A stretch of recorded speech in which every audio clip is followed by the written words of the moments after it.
అమ్మా భవానీ లోకాల నేలే ఓంకార రూపమమ్మా, తల్లి నీ మహిమల్ని చూపవమ్మా.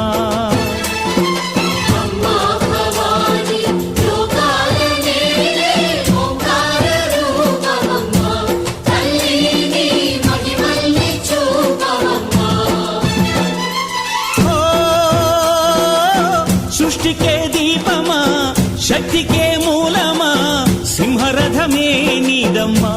అమ్మ దుర్గమ్మ భక్తులను దీవించుమా.